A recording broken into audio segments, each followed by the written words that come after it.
है वो अंत में दुखी करेगा नियम से, और एक संबंध परम समाधि तक पहुंचाएगा नियम से, ये भी वास्तविकता है। अपना आपस में संबंध कैसा है? हाँ, मोह का या प्रेम का? क्योंकि है ना, अगर मोह का संबंध है तो आप सुख की कल्पना करना छोड़ दें।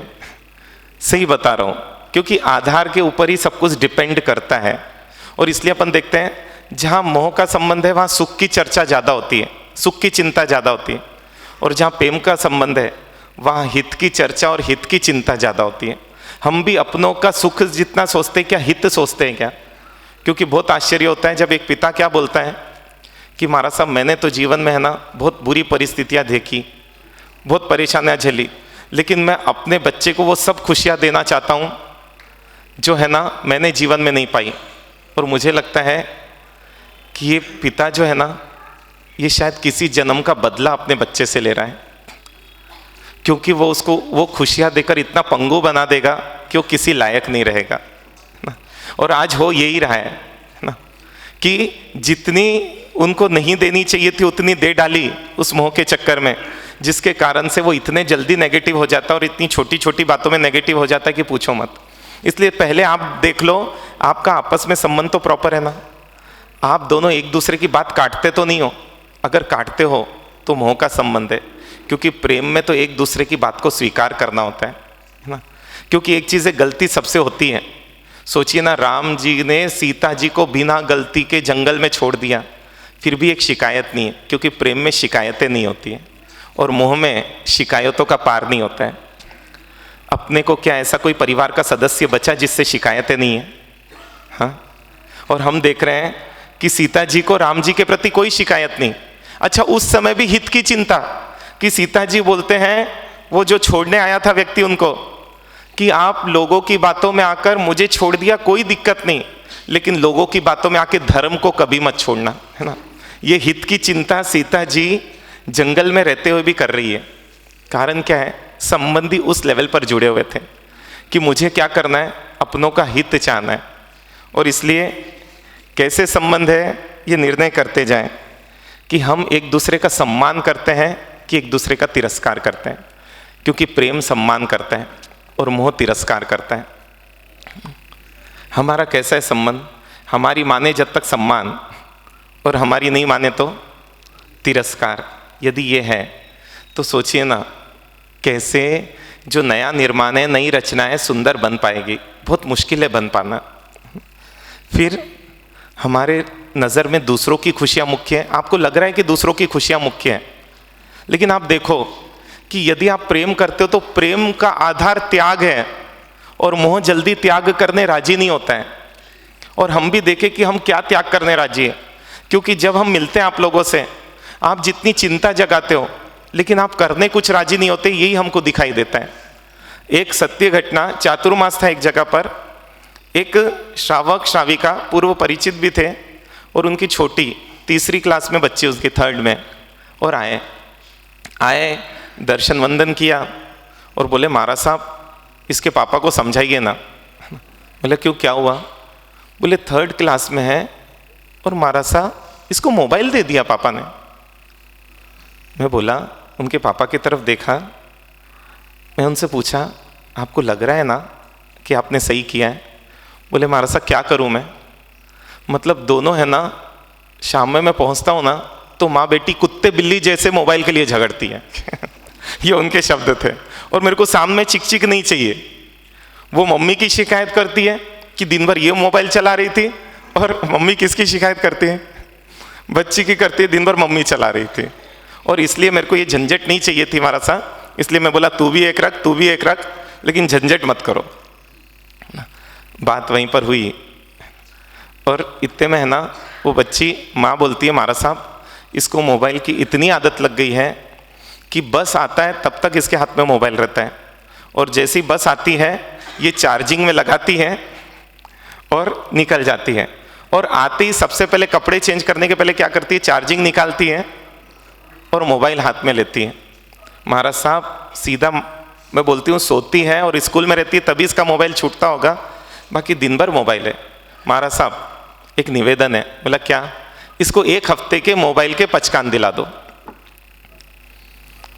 और जैसे ही मैंने उस बच्ची की तरफ देखा, उस बच्ची ने हाथ जोड़ लिए एक बार में, और वो बच्ची बोलती है कि महाराज साहब, अगर मम्मी एक हफ्ते के पचकान लेने राजी है तो मुझे भी दे दीजिए।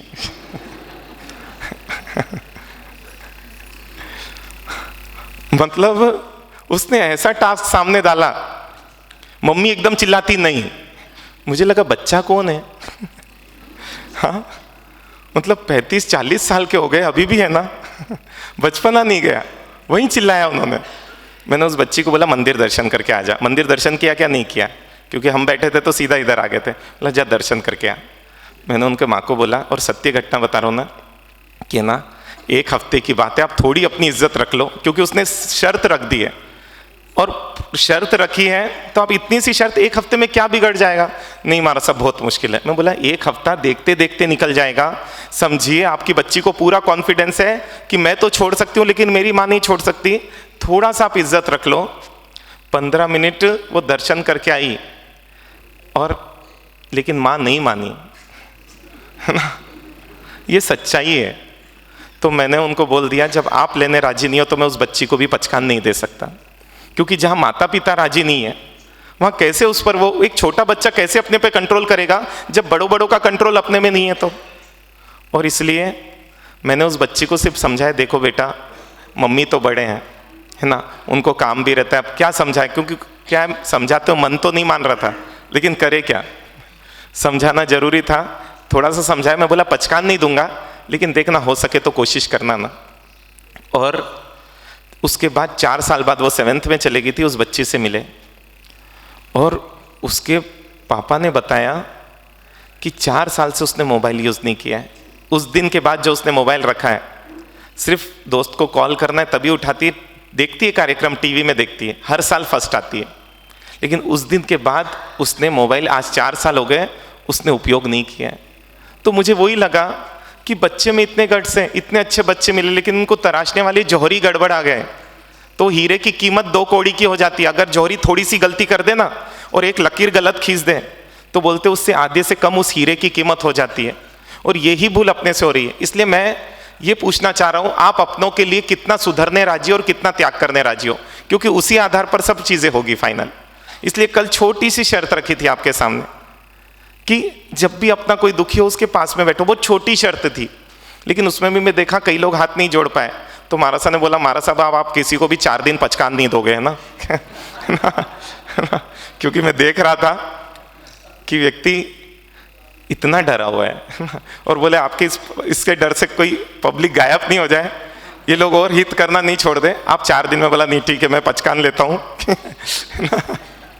कि 4 दिन में भी कोशिश करूंगा। लेकिन आप पहले बता दो ना, आप अपनी कॉपी में लिखो, आप अपने परिवार के सदस्यों के लिए, अपने बच्चों के लिए कितना त्याग करने राजी हो, क्योंकि फिर एक एक चीज अपन फाइनल करते जाएंगे। क्योंकि चर्चाएं बहुत कर ली, है ना, क्योंकि आपको लगता महाराज साहब उसी पे आएंगे, क्योंकि त्यागी तो बताएगा ना अपनों की कदर, अपनों की कीमत कितनी है अपने नजर में। और इसलिए बोल रहा हूं संबंध कैसा है आपस में, कि आप, क्योंकि आज मैं देख रहा हूं भावनाओं की कदर बिल्कुल सूख गई है, और इसलिए मैं सिर्फ आपसे छोटे छोटे निवेदन ही करूंगा, और मुझे पूरा समाज चाहिए उसके लिए। क्योंकि जैसे सुविधा कितनी देनी बच्चे को, इसमें जब समाज का सहयोग रहता है तभी चीजें इजी हो पाती है, क्योंकि अकेले बच्चे को हम नहीं सुधार सकते। आज एक माँ क्या सोचती है, आजकल है ना गर्भ संस्कार के कोर्सेस हो रहे हैं, और वो पूरे 9 महीने तक है ना, कोई 6000 का कोर्स है, कोई कितना है, और कर कर बहुत खुश होती है, महाराज साहब मेरा बच्चा तो वैसे ज्यादा दिन रहने वाला नहीं है, ये समझ के चलो, क्योंकि वो आपके गर्भ से अब बाहर आ चुका है ना, और बाहर आ चुका है तो वो कईयों के संपर्क में आएगा। और इसलिए केवल आप अपने बच्चों पर मेहनत करोगे तो काम नहीं आएगा, आपको समाज के बच्चों पर भी वो मेहनत करनी पड़ेगी, ये आपकी मजबूरी माने, गरज माने, या जो भी माने।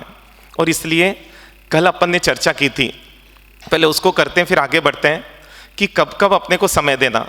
और एक चीज समझ लें, दूसरे का दुख उसके लिए बड़ा है, भले ही आपके लिए छोटा है, इसलिए उसके दुख को कभी भी छोटा मत मानो।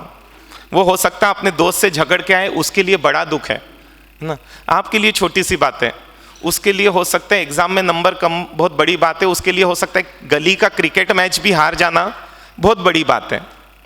तो अपन उनकी जगह खड़े रहकर क्यों नहीं सोचते, अपन भी जब छोटे थे तो अपने लिए भी तो ये बातें बड़ी थी। तो जब अपने लिए भी बड़ी थी तो आज इसके लिए बड़ी है। लेकिन अपन क्या बोलते हैं, छोटी छोटी बातों में ऐसा करता हमारे साथ, छोटी छोटी बातों में ऐसा करता है। हम क्या कर रहे हैं सोचिए ना।